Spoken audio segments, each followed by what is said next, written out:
Welcome back to your Daily Dose. My name is Robert. I'm here with Amy. You may see the name Miss Magoo, and that's okay.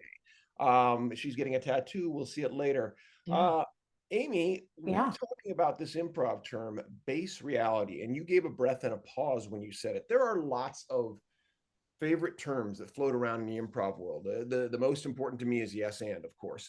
Yeah. However, base reality is a really nice one, and I'd like you to dive into what you mean by base reality. Let's bring it to people who know nothing about improv and Well, just the kind of base walk. reality is like what has been established. Hmm. This is what we know so far. I use it in my life every day Yeah.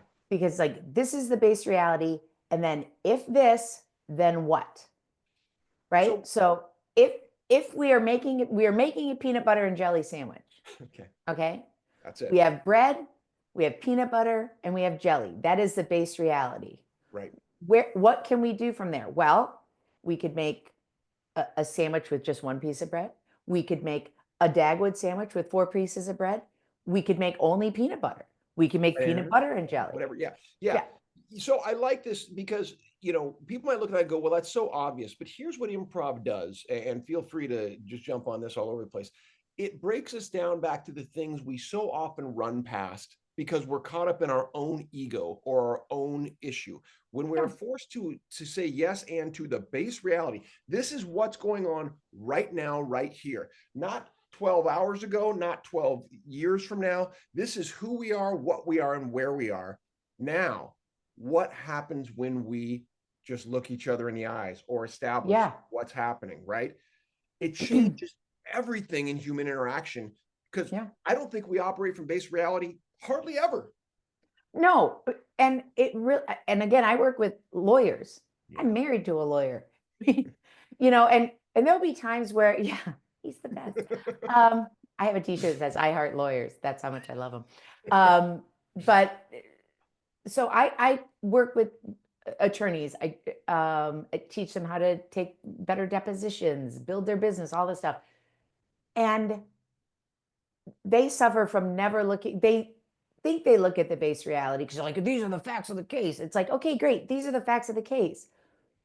If these are the facts, then what are the options? Right? If it, like, let's say something went wrong, like something didn't get filed, this didn't get filed. Okay, great. The problem is this didn't get filed. If it didn't get filed, then what can we do? Right? Well, we have to get it filed. Great. What happens after we file it? This. Okay. Now what happens? Can we go back? Like, is now's the not the time to go and berate the person that hasn't filed it, right? No. So we have to solve the problem, move it forward, and then we can go revisit. The biggest problem is that people, as you well know, can't get out of their heads and get out of their own way. That's it. That's it. And if you just pause and go, what is the base reality? This is it. Great. How many options do we have? My daughter she's in college. She had way too much on her plate and she was just spinning and like really stressed out. And I was like, okay, look, what's the base reality? Mom, I hate when you say that. I was like, I know you do, but here we are. Suck it up, Buttercup. So it's like, fine, I have 5 classes. Yeah. Great. Let's go through each class. Can we drop this class? Can we adjust this class? No, because then I can't take this class next semester. Okay, great. So that one's off the table. Right. What's the next class? That's folding sheets. Okay, well, we're not gonna, can we not take the folding sheet class? Yeah, okay, well, let's put, we're paying a lot of money for her to learn how to fold a folded sheet. I should take that class. But my point being, like, you have to examine what's already been established. Right. And once you can do that clearly with a deep breath and really look at it, then you can be like, you know what?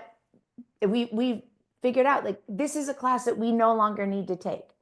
So You when know, we opened on this, I think even before we started talking minutes ago, whatever it was, You're coming full circle on something, which is, it's not about what, improv should or shouldn't do, but what it can do. And this gets back to, like you said, that baseline, and also like your world of applied improv, as we call it, which Mhm. is the practice of applying improvisational tools and skills to places where people wouldn't expect them necessarily. In your case, it sounds like that's an awful lot in the legal field.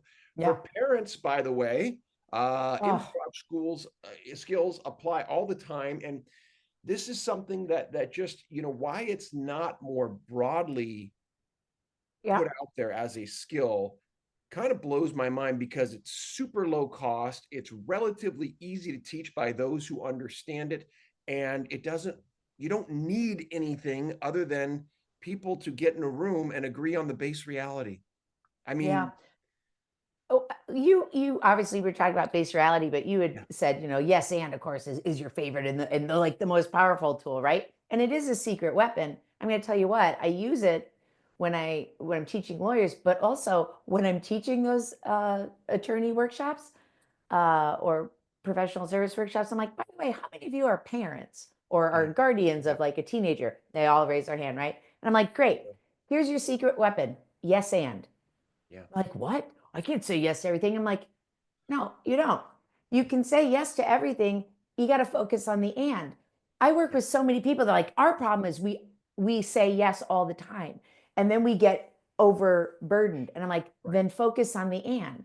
right. You have to set the expectation for teenagers. Mom, I want a new iPhone. Yeah, and those are $800. And so Yeah, I and so know. this is, I'm gonna save up the $800. Yeah, I know. Oh yeah, and oh, remember the insurance is $45 a month. Yeah, I know. I'm just gonna babysit twice as much. Yeah, great idea. And if you're babysitting that much, then you can't do volleyball, which is and okay. These are which all is fine options. too. These are all options. Again, I use this in law when people are like really, like really combative. Yeah, As we know on stage, it can melt yeah, that combative conflict thing. yeah, It takes because people come in like loaded for bear, right? They've got like all their powder and they're ready to go, and it's like I got to talk to you. You made this mistake, right, blah blah blah. It's like yeah, and I'm going to own 80% of this, and then we can talk about the 20% where you kind of dropped the ball. right. Like, as soon as you do that, they're just like, but I wanted to yell at you. And it's like, Yeah, oh, yeah, I know. And it's just not necessary. yeah, because I've already gotten to the yes. I've Yeah. established base reality, and if base reality meets yours, what are we yelling about? Yeah. Let's bring it down, So man. Cup of tea. we're going to come back and we're going to yes and, because I think that's a great jumping off point for our final episode, which is so See, good. We can do this all day. I'm going to do one more. I know. Thank you so much, Amy. We're going to be back and baseline yes and see you in the next dose. Okay.